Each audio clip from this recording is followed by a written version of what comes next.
Hello viewers, graphics স্কুলের পক্ষ থেকে আবারও সবাইকে স্বাগতম। আমি আব্দুল্লাহ রুহানি আছি আপনাদের সাথে। তো গত পর্বে আমরা রো কলাম সম্পর্কে জেনেছিলাম এবং সেল সম্পর্কে জেনেছিলাম। তো আজকের পর্বে আরও কিছু বিষয় আমাদের জানতে হবে, যেমন এই সেলগুলো দেখুন।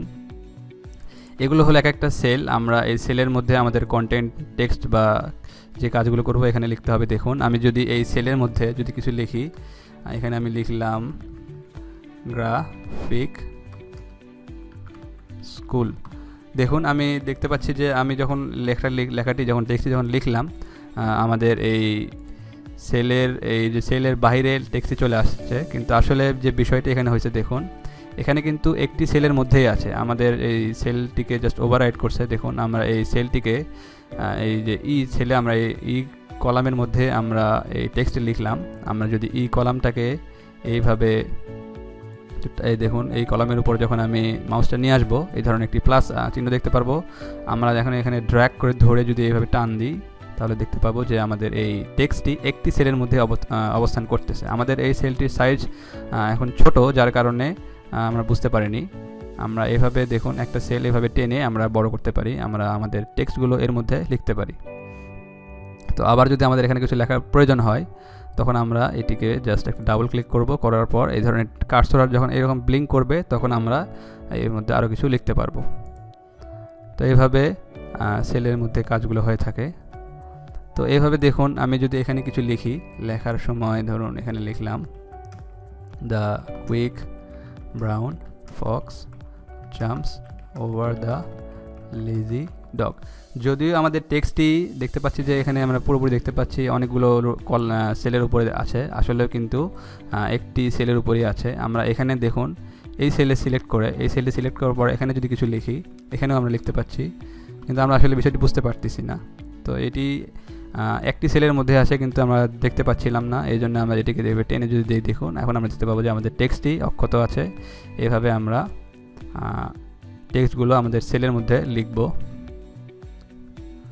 তো সেম সিস্টেমে আমরা যেভাবে কলামটিকে এইভাবে বড় করে দিচ্ছি, সেম সিস্টেমে আমরা রোটাকেও এইভাবে বড় করে দিতে পারি। দেখুন, আমি এই রোতে যদি এইভাবে একটা ক্লিক করার পরে দেখুন, ড্র্যাগ করে ধরে আমি যদি এইভাবে নিচের দিকে টান দিই, আমরা দেখতে পাবো যে আমাদের যে সেলটি সেই সেলের সাইজটি অনেকটি বড় হয়ে গেল। আমরা টেবিলে যেভাবে করেছিলাম ঠিক সেইভাবে দেখুন, এখানে অনেকগুলো সেল, আমরা প্রত্যেকটি সেলে সেম কাজ করব। আমরা যদি কোনো টেক্সট লেখার পর টেক্সটটি যদি বাইরে চলে যায়, সেক্ষেত্রে আমরা কী করতে পারি দেখুন, আমি এখানে আরেকবার লিখলাম, আমি এখানে লিখি the quick brown Fox jumps over the lazy dog.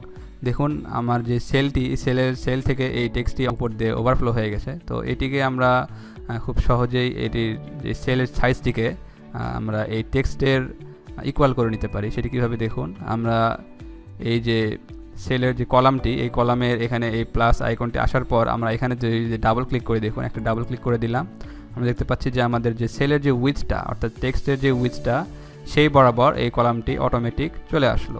অর্থাৎ আমাদের যে সেলটি আমরা যতটুকু আমাদের প্রয়োজন, অর্থাৎ আমাদের টেক্সটটিকে কভার করতে যতটুকু সেল প্রয়োজন, ততটুকু সেল অটোমেটিক চলে আসবে এইভাবে। এছাড়াও আমরা এইভাবে কেটে টেনে এভাবে ছোট বড় করে নিতে পারি আমাদের কাজের সুবিধার্থে। এভাবে আমরা সেলটিকে ছোট করতে পারি, বড় করতে পারি। তো আরেকটি বিষয়, সেটি হলো আমরা এই পুরো সেলটাকে সিলেক্ট করতে পারি কীভাবে দেখুন, এখানে এই যে আমরা রো এবং কলামের মাঝখানে একটি চিহ্ন দেখতে পাচ্ছি। যখন আমরা এই মাউসটিকে যখন এখানে যখন নিয়ে আসবো, এই চিহ্নের উপর বা আইকনের উপর যখন নিয়ে আসবো, একটা ক্লিক করলে আমাদের পুরো ওয়ার্কশিটটাকে সিলেক্ট করতে পারি। তো আশা করি সবাই কলাম, রো এবং সেলের যে বিষয়গুলো, সেলের মধ্যে কীভাবে লিখতে হয়, এই বিষয়গুলো সবাই বুঝতে পারছেন। পরবর্তী পর্বে আমরা যে রিবনগুলো আছে এবং যে টুলসগুলো আছে, এই টুলসের ব্যবহারগুলো দেখব।